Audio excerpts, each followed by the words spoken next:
Hello, hello, yes, yes. I don't know. It's. Yes, well, in my. Oh yeah, we live. All right, we are live. Welcome, welcome, welcome, Facebook. We are so glad to be here joining you today. We are on. We apologize for that technical difficulty, but look, we got some overcomers in this room, and so we are going to overcome this technology situation also. So thank you for joining us. So my name is Jeanette Davis. I have the privilege to serve my community as a community health specialist for recovery supports for the Logan Mason ROSC. We serve Logan and Mason County. And the purpose of the ROSC, or Recovery Oriented Systems of Care, is to help our communities to develop a comprehensive recovery community. And one of the ways that we do that is to connect and partner with other folks in the community that are working in recovery supports. We are actually here at the Oxford House in Lincoln, Illinois, the Madigan House, right? We have a 7-man house here, and they are hosting this event. So we are definitely appreciative of partnering with the Oxford House and allowing us to be here today. I want to do quick introductions because there are some amazing people next to me, and I want to make sure to shout out their names. So I'm going to start, boom, here. Okay, my name is Adam Reed. Adam. I'm Justin Babbitt. Justin. I'm Samantha. Samantha. And behind the camera is Grace. I will let you know that Grace is going to be supporting us with technology. Yes, we appreciate her. If you have questions that you want to ask, please, we encourage you to put them in the chat, and should a time show up that we can answer those, we want to do that. The other thing we want to invite you to do today is Overdose Awareness Day, right? And in that, we know that we have all suffered losses in this journey of recovery, and we lost some amazing people. And so we want to take this time also to allow you to recognize the folks whom you've lost. And so we invite you to share names of people in the chat. We are committed to speaking your loved one's name out loud here today. And we're going to represent them on a balloon. Be their voice. Yeah. So we want to make sure to invite you all to do that as well. So what are we talking about? I said, let's chat. We're talking about harm reduction today. And the best way that I know how to jump in and get started is by defining what we're talking about. So I'm going to literally read what harm reduction is, and this is per SAMHSA, our national folks who are leading the charge and helping us to move through this as a country. So harm reduction. Harm reduction is an evidence-based approach that is critical to engaging with people who use drugs and equipping them with life-saving tools and information to create positive change in their lives and potentially save their lives, right?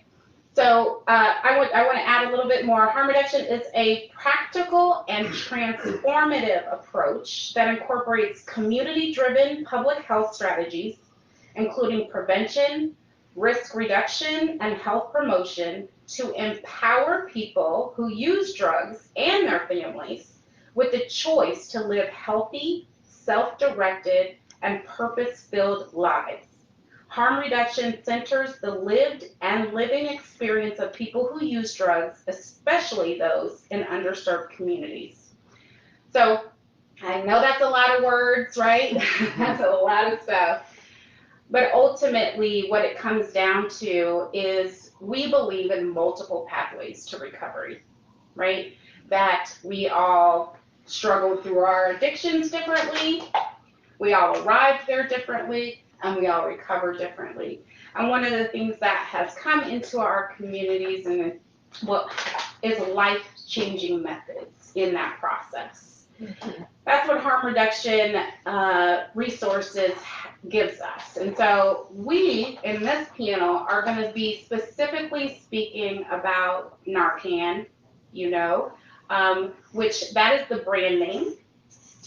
The actual medication is called Naloxone.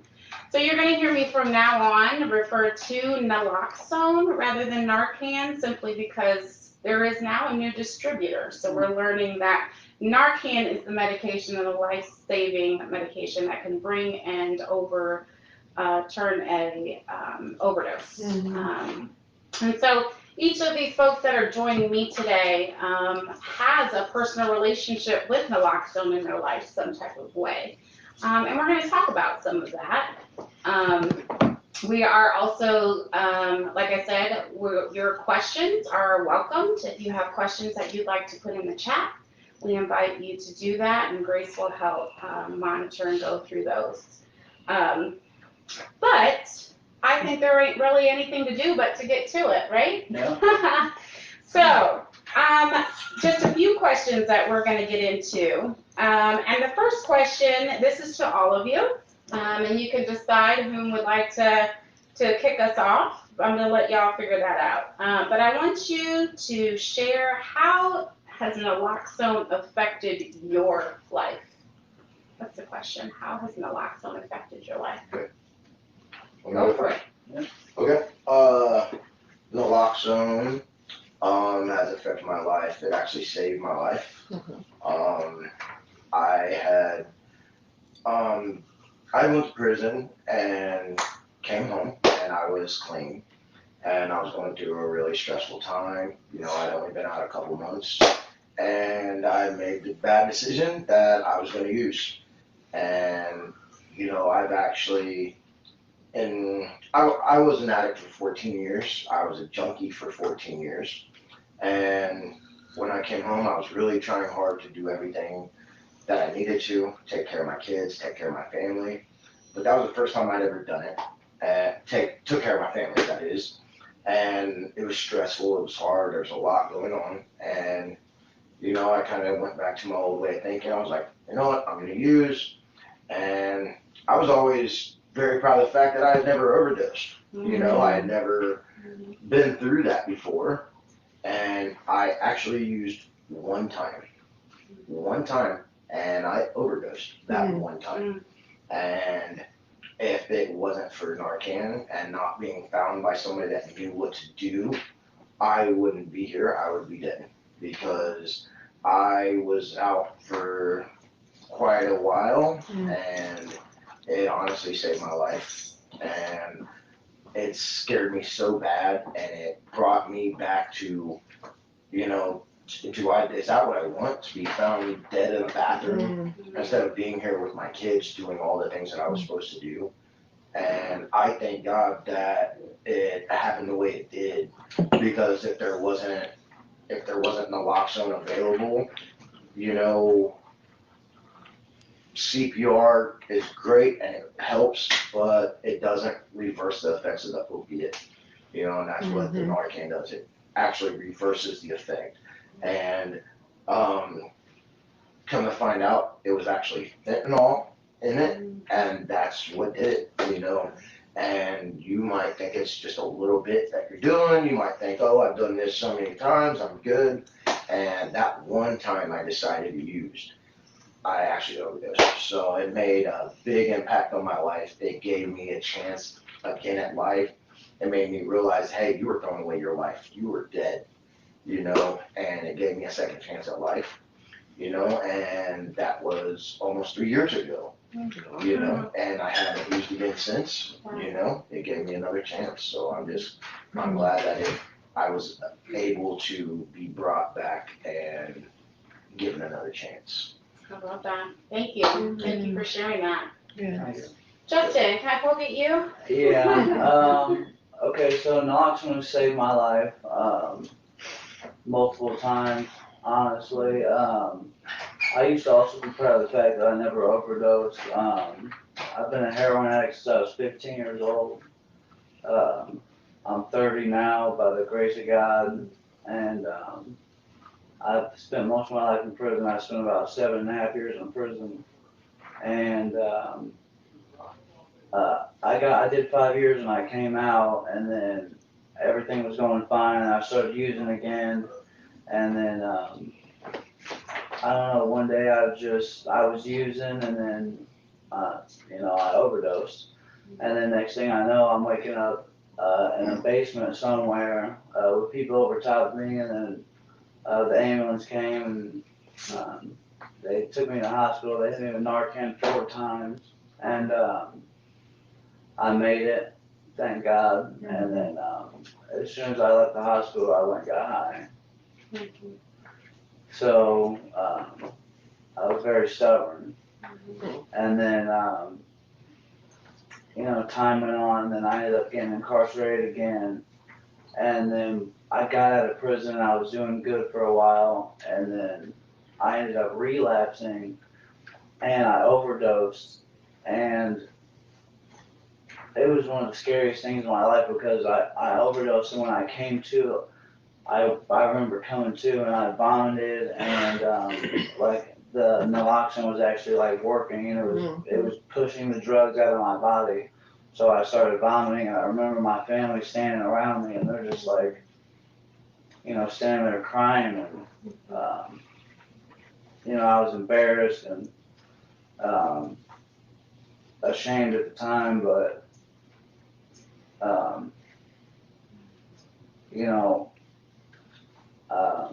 I made it through it. So, and then after that, I kept using still, and then I ended up overdosing 2 more times actually, and then the same thing happened where I overdosed and I didn't even know it, and then I woke up and I was just sitting there, and then all of a sudden the naloxone started having an effect on me, and I started vomiting, and that's when I realized I was overdosed, or that I overdosed. And I asked the people around me, I said, "Did you guys Narcan me? Did you guys Narcan me?" And they was like, "Yeah, we did." And then after that, I realized that I needed help, and I finally got the help I needed. So. Yeah. And with that, I've been clean for almost a year now. So. That's awesome. Congratulations. Thank you. This is why we decide to sit and have these conversations, because no matter how much we want to tell you how we could have went right back, right? Come right out of an overdose and go right back out. Yeah. But the disease of addiction is very real, and it will have us do things that are insane, and things that we wouldn't normally do when we're in our right state of being. And so another example of how naloxone is so important. Folks would not be sitting here breathing, telling their story if we didn't make it a priority and understand addiction more and how harm reduction fits into it. Thank you guys so much for sharing. Yes, thank you. Samantha, how has naloxone affected your life? So for myself, it to save my life, I've been Narcan several times.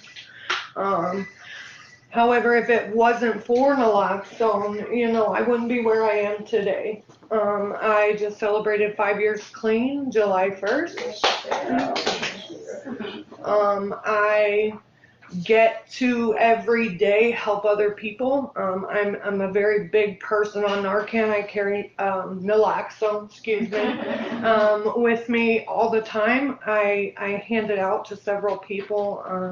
It saved my life, and due to that, I get to help other people. I am currently a case manager at Chestnut Health Systems. I work in the inpatient treatment side of things.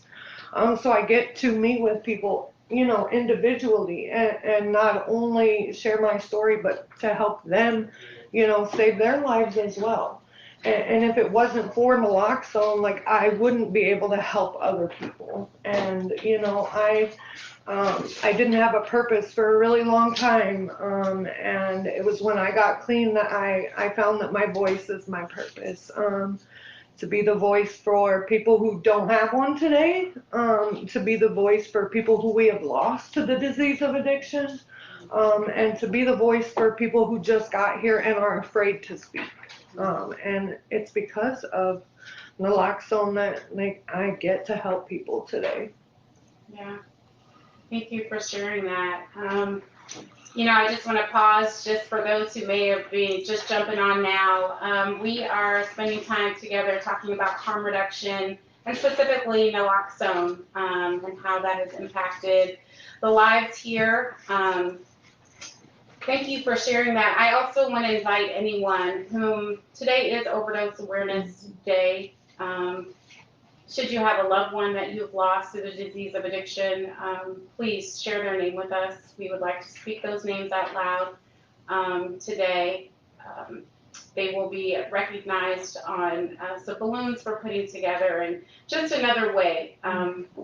We learn so much for those who have lost the race, right? And so we want to honor folks. Next question I have. I'm going to start over here with you, Samantha.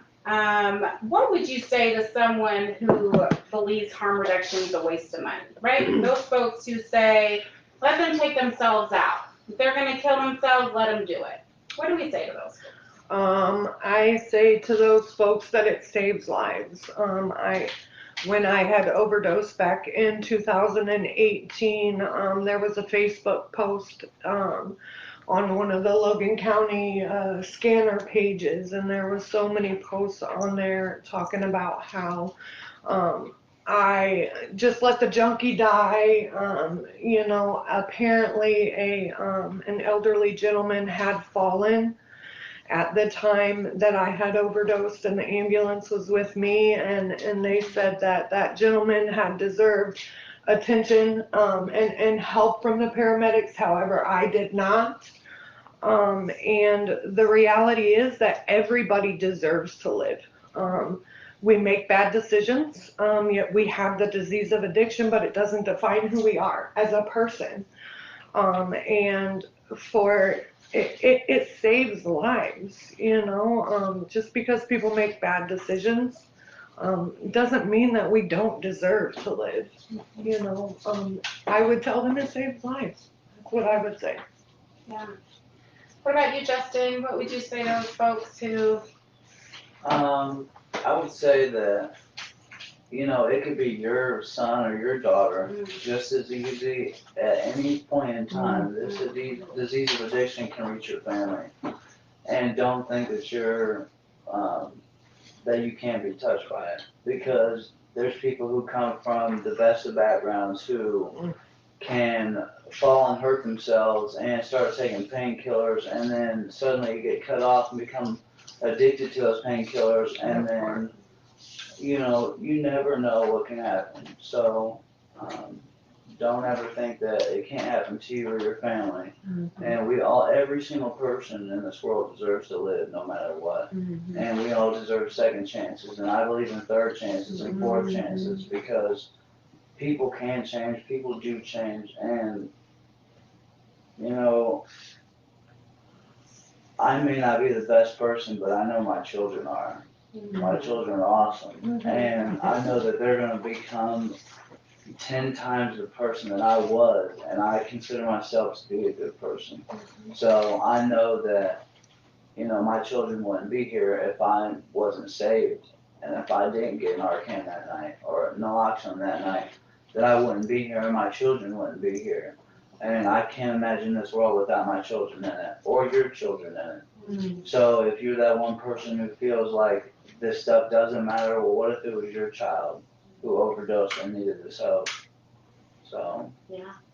I want to piggyback off of that, Justin, and say, you know, sometimes we hear, we're out in the community a lot, we're offering these products to folks, or we're you know, just talking and sharing education, and there's a lot of times that folks will say, oh, well, I don't need that, right? I don't need any of that. I don't know anyone that would need that.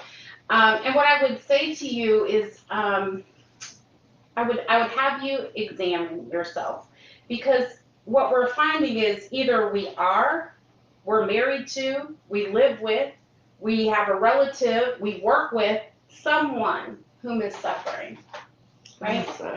In silence a lot of the time. And so if you feel as though you have no one in your life that is affected by the disease of addiction, I would ask you to self-examine, because you may not be a safe place. right? And all of us could learn to be a safe place for those who are suffering silently. So, that's a hard pill to swallow sometimes to think about that, but I'm asking those who just kind of frown on this and just think that it's just not something that you would have in your circle in your life. I would suggest for you to reevaluate that and look at the folks around you. I just want to add that it is better to have it and not need it than need it and not have it. That's right. That's right. I mean, I don't use or anything, but I always carry something in my car. Every one of my vehicles has 2 things Me marking in too. it. Yeah. Every one of them. It's just something to have. I consider that it's like an EpiPen. It's gonna give someone that's having an adverse reaction to something. It's gonna give them, it's gonna reverse that. So. I want to hear from you. What would you say to folks who just say, this is a waste of money and time? Okay, I would say that everybody is somebody's child. We are parents, we are brothers and sisters, and when somebody overdoses and they're not able to be saved, that creates a trauma, not just for immediate family, but for other family members, friends, people that are far disconnected from us, because like Justin said, anybody can overdose. You might get a prescription from a doctor, take it one time, and you can overdose. It has happened. And people get things that they don't even know what they get, and then nobody knows what's going on with them, and somebody just thinks, hey, let's give them Narcan, maybe it'll save them, and it saves their lives.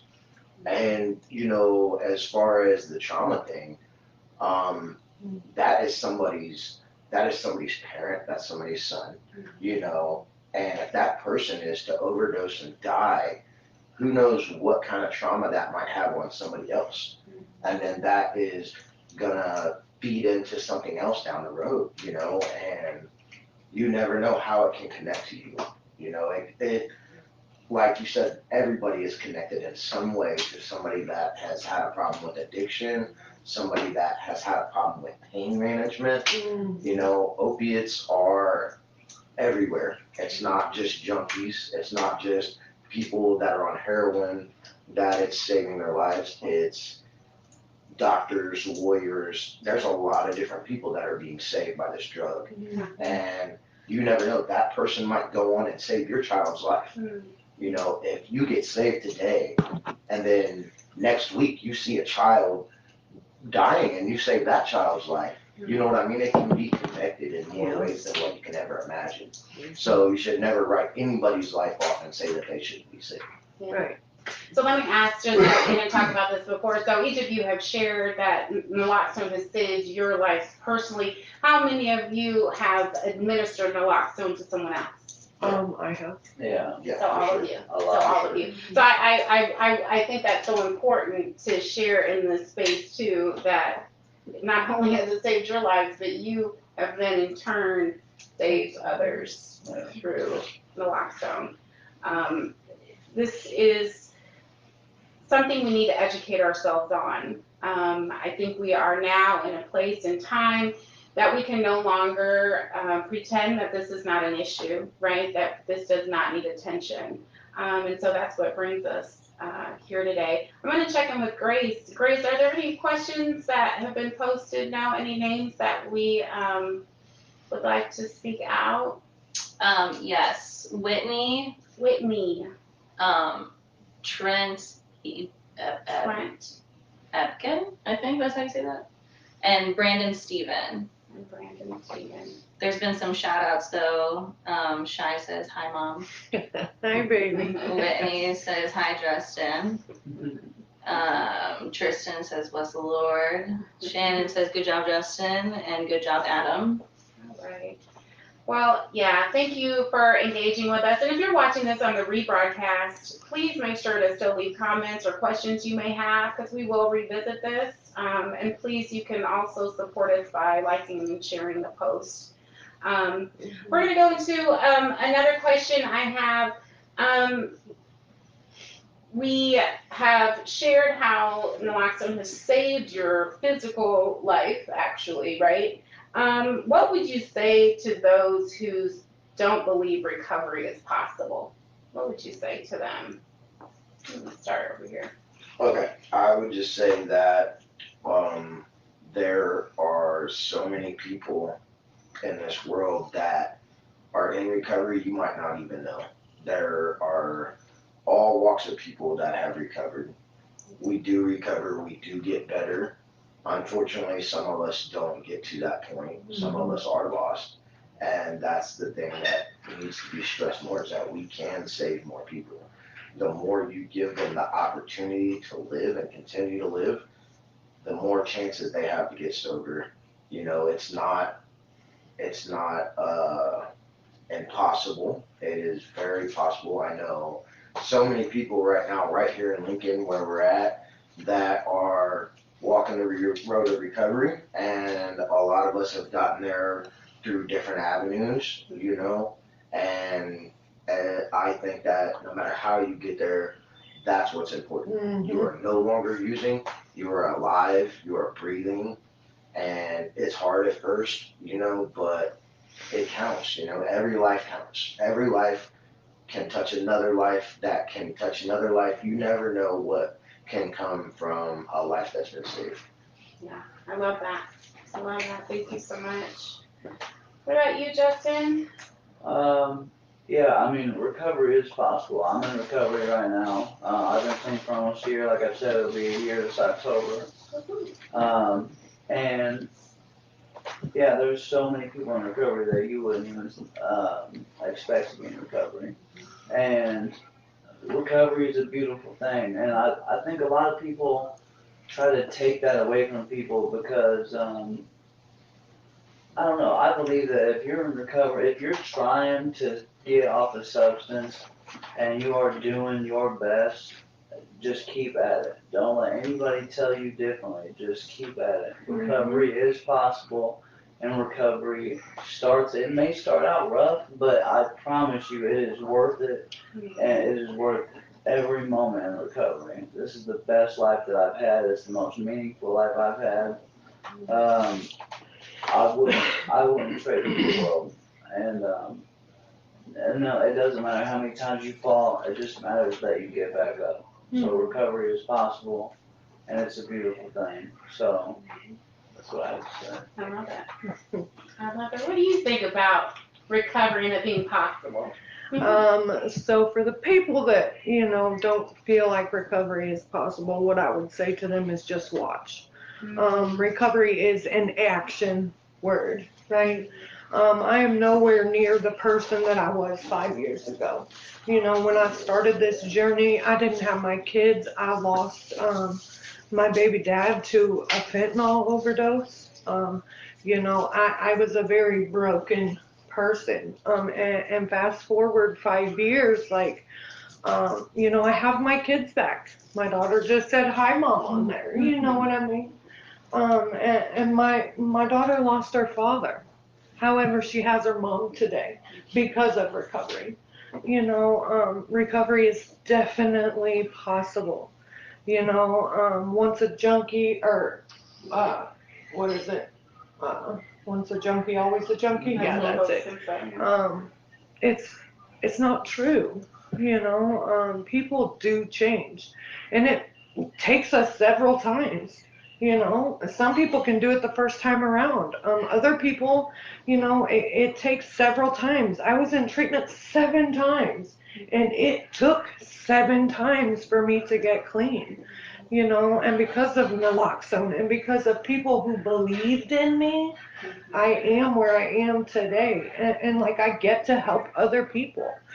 And that's what it's all about. Recovery is an action thing. We get to show up today, right? And it's just beautiful, you know. And for the people who don't believe it, I would say just watch. It makes me a bit emotional listening to Samantha share, because I've got to watch you recover, and it's amazing to be a part of that, to get to see that. Thank you for sharing that. Yeah. And for those of you who may be watching, whom, maybe you're the one that's struggling, and, you just think you can't do it. Let this be an encouragement to you. 7 treatment centers, but don't get it twisted. She is an employee of one of those facilities that she spent time getting well in. And that's the amazing part. Yeah. She is now a certified recovery support specialist. I'm just picking on her because this is my friend who I love dearly. And this is an example of what recovery can and does look like for us, right? That going back out and impacting the same place in which changed her life. And that's what we all are trying to do, right? Sharing our story right now. Definitely. Thank you for being vulnerable. I think that sometimes folks don't always understand how vulnerable it is to be transparent in this way.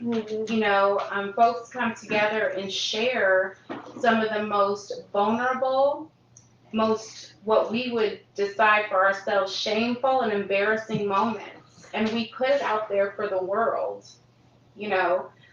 Why do folks do that? It's because recovery is possible, and if we can be honest about the ugly, we want to tell you what's on the other side. That's right. Right? We want to be able to share that it is possible and that each one can teach one how to live better. And harm reduction resources like Naloxone are a piece to that puzzle, right? Because it's not the it for any of us, right? It wasn't the Naloxone, right? It was the people that cared about us, right? It's the people that kept showing up, right? It was the people that kept loving on us when we couldn't love on ourselves, right? It was the agencies and organizations that we were introduced to, right? And so we want to make that clear, but without the Naloxone in these stories, it'd be over. It'd be done. And so our hope today is to be able to give you a real life example of what recovery in action looks like when Naloxone or harm reduction resources has been part of that story. I want to, before I ask our final question, I do want to get in this here. So Narcan, right? Narcan is the brand. This is Naloxone. This is the reversal drug.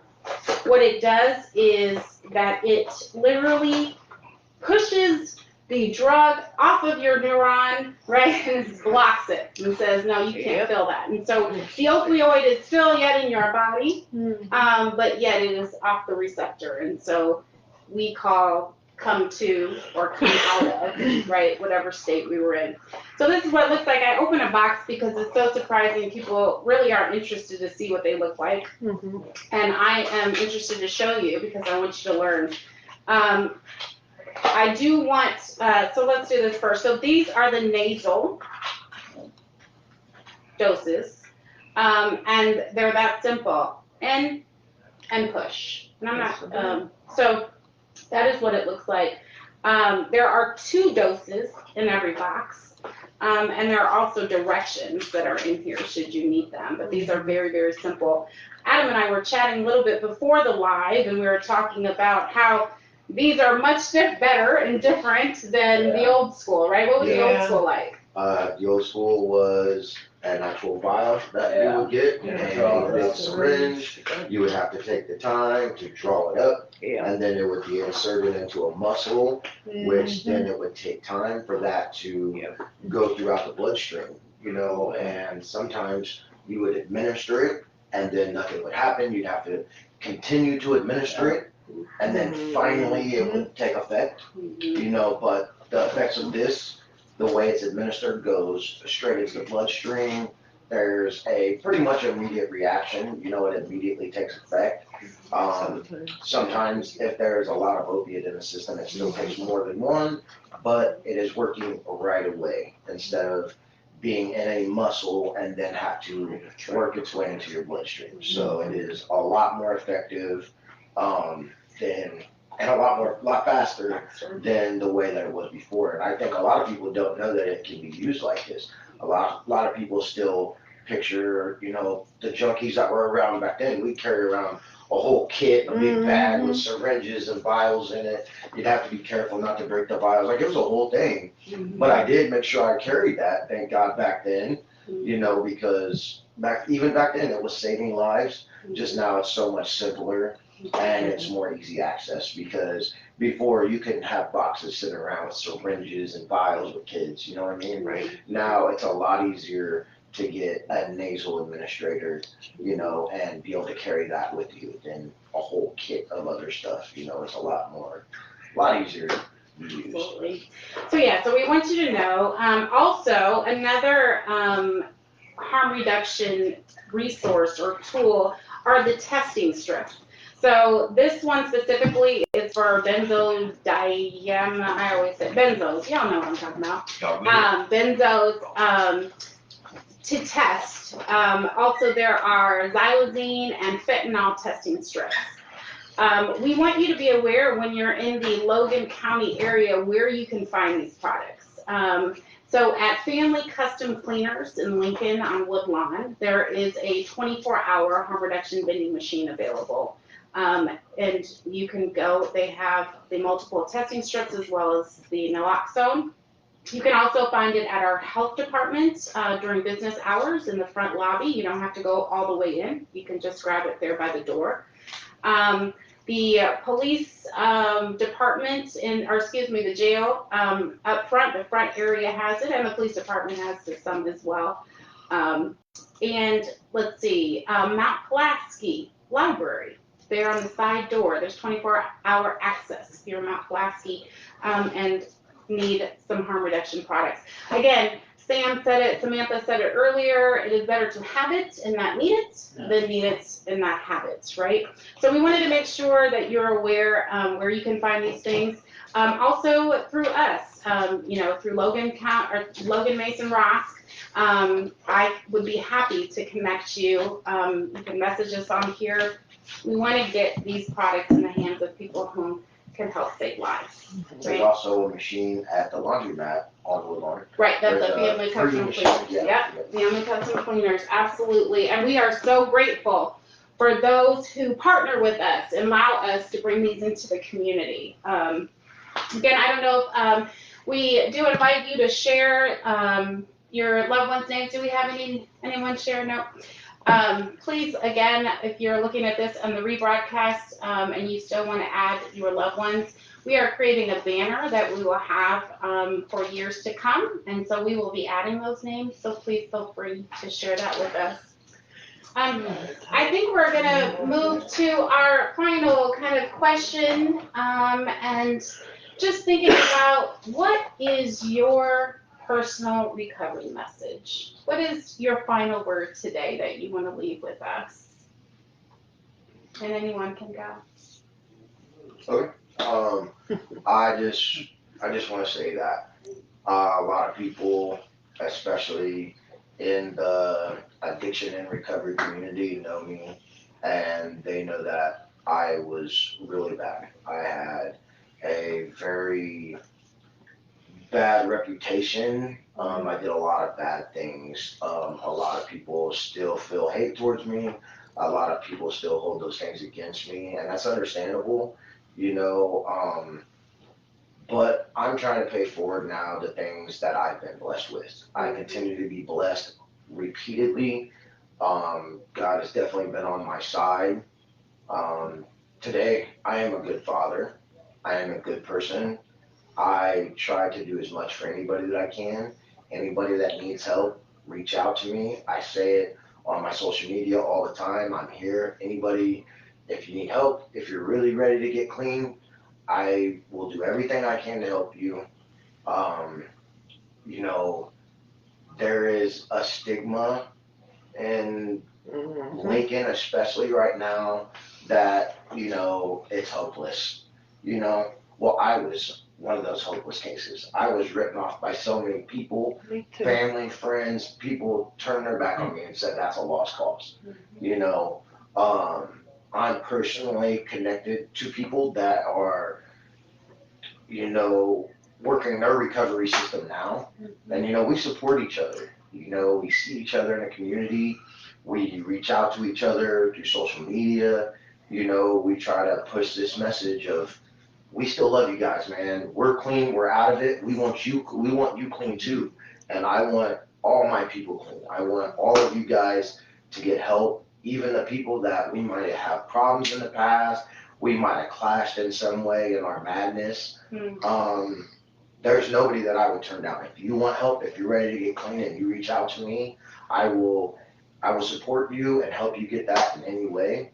And I think that once somebody gets clean and once somebody comes out of that madness, they will go above and beyond to help others, you know, because we truly have an appreciation for life, you know, and recovery is beautiful. You know, my life is great. I have a great job that I love, that I'm actually good at, that I like. I'm doing things in my life that people said I never would, you know, and I am that person today. You know, a lot of you guys know me. Everybody said, you know, that guy, that's a hopeless case. I was also the one that they said, let him die. You know what I mean? Thankfully, I didn't die and I am here today. That's right. We've lost a lot of good people. You guys know a lot of good people, you know, and the scar that's left on our town, on our community is heartbreaking. So we have to stop that cycle, and that is going to come by us helping each other.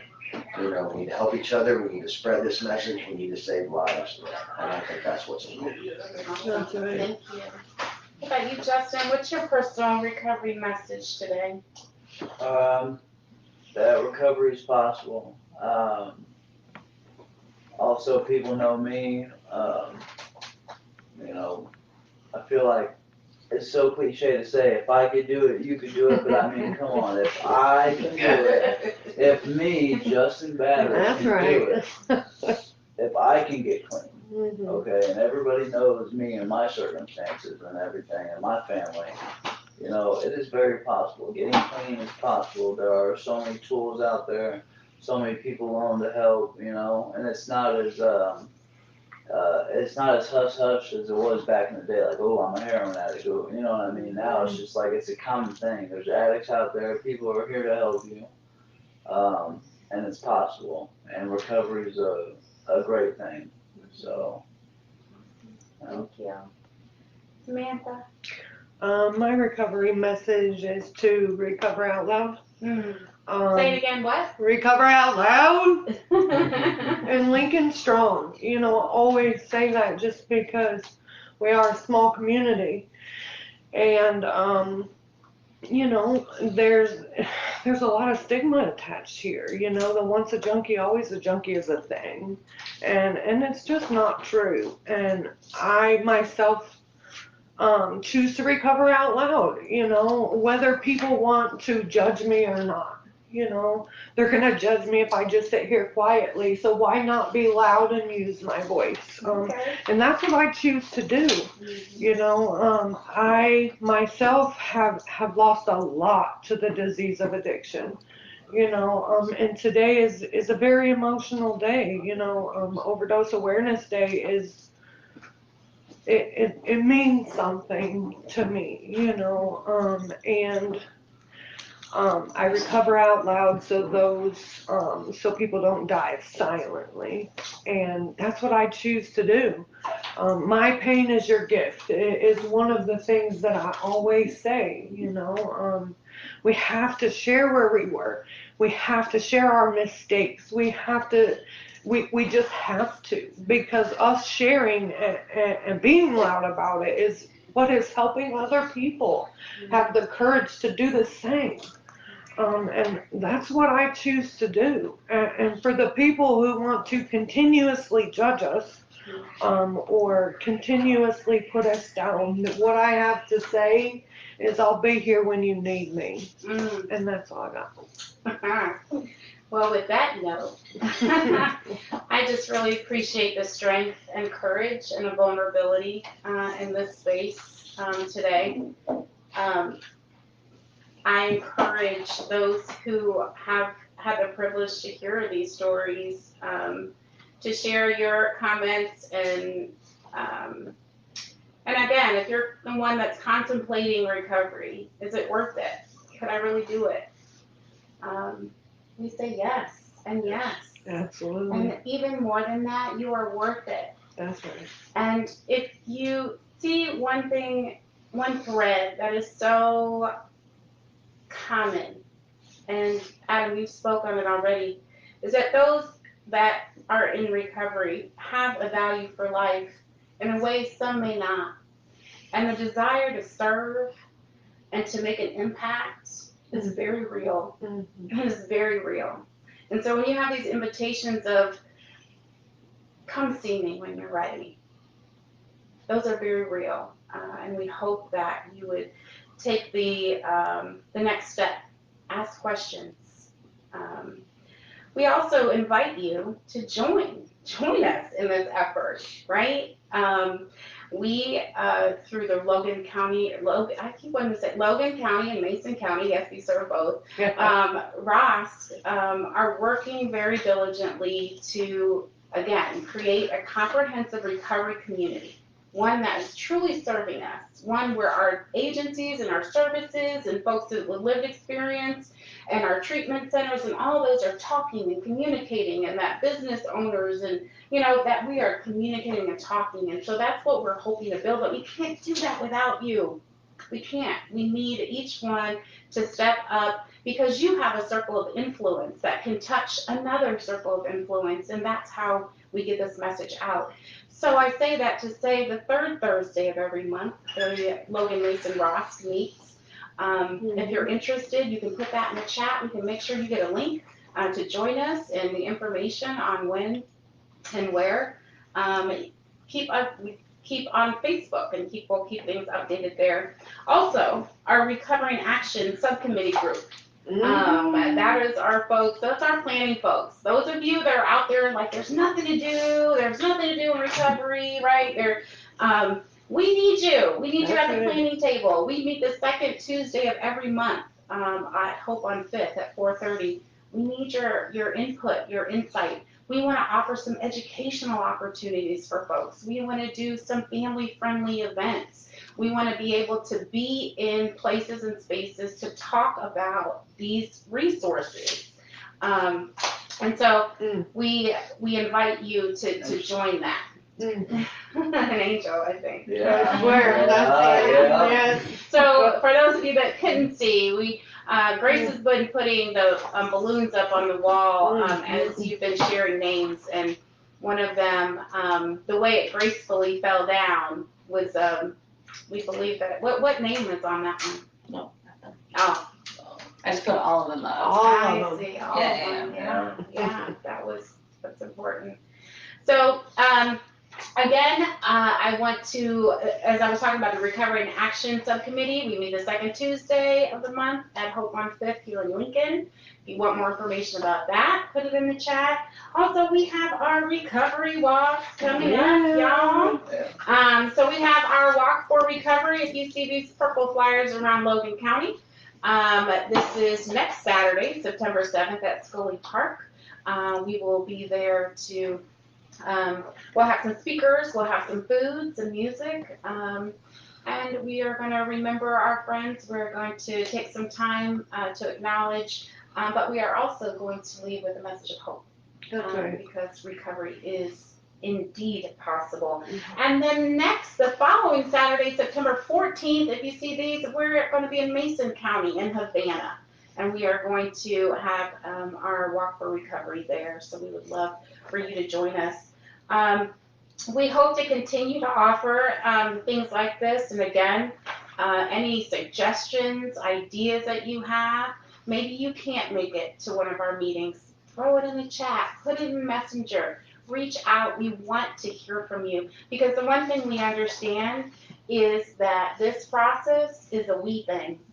Right? That's right. It's a we thing. It takes each one of us individually to be committed, right? And to step to the plate, but it's the collective effort that truly makes the difference in our communities. And guess what, folks? We are impacting Logan County, okay? Lincoln is being shooken up And we have the proof and evidence to show that here today. So, Lincoln Strong. absolutely, our hashtag Lincoln Strong, that's something I know is meaningful to Samantha. And we do, and we want to encourage one another to recover out loud. To recover out loud. We know that with the stigma, sometimes it's easier to be quiet, it's easier to not make mention, it's easier. But I will tell you that when you have the courage to step up and say, me too, and I am recovering and I'm doing this, that you are opening the door and a pathway for somebody else who may never have had the courage to do so. So I love that. Well, any last words y'all wanna? I want to say thank you for letting me come and share a little bit of my story. You know, I've never actually came and spoken anything like this, and it wasn't as bad as I was afraid it was going to be. You know, it's a lot easier once you actually start speaking and sharing your story. You know, I see, listening to you guys, the passion that you feel about your recovery.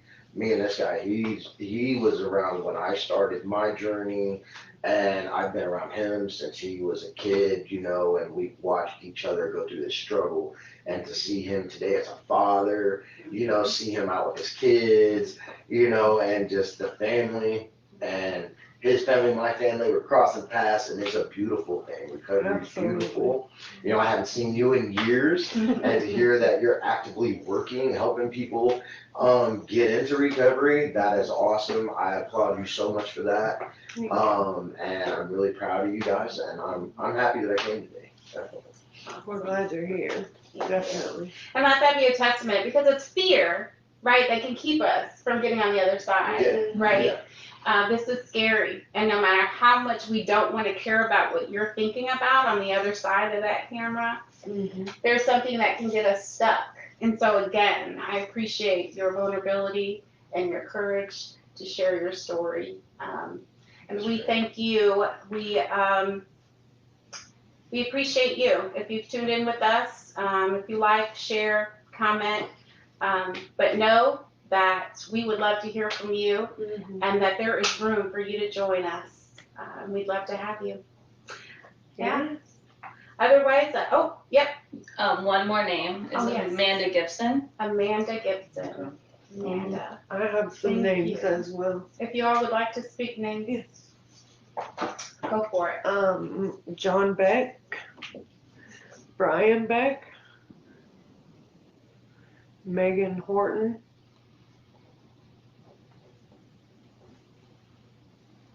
Zach Grace, Nikita Bruce. That's not my name. Who else am I listening to? There's been a lot, especially in the last 10 years that we've lost, Bottles. you know. You put bottles up there. And I don't want anybody to ever forget these people, you know, because they were very important to us and to everybody else.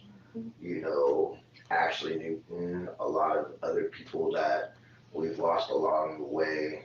You know, we miss them and we think about them all the time. My Uncle Shabu, you know, Mike Vanos. Yeah, Mike Vanos. man, Mike Vanos, Ashley Colbar, Ashley Newton.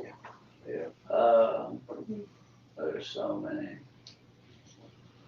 Well, there's too many probably for us to list even in this moment, right? Yeah. But what we're capturing these names. We will have a banner that's coming that these will be added to, each and every name spoken. Jeff Wade. Also, you know, people that wasn't necessarily from opiates, but still died from the causes of addiction. You know, Amanda Oden, Chad Oslin, you know, a lot of people that we lost that were important to us. I just want people to know that, you know, we care about your loved ones. They were impactful on our lives, and, you know, a lot of these people we share in common, and, you know, hopefully those lives will inspire others to save a life. you know, and those people matter. Absolutely. Yeah. Absolutely. Well, again, thank you for the time. Grace, thank you for capturing those names, and we will make sure to. I could show Sure. them. So this is our makeshift balloon situation for today. Moment of So- silence. Moment of silence. Mm.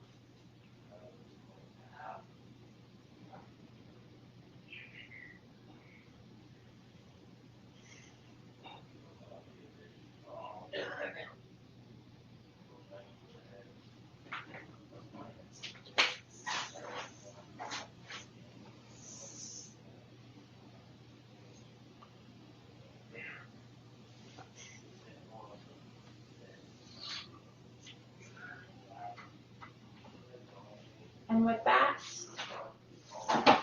have a good day. I'll see you next time, guys.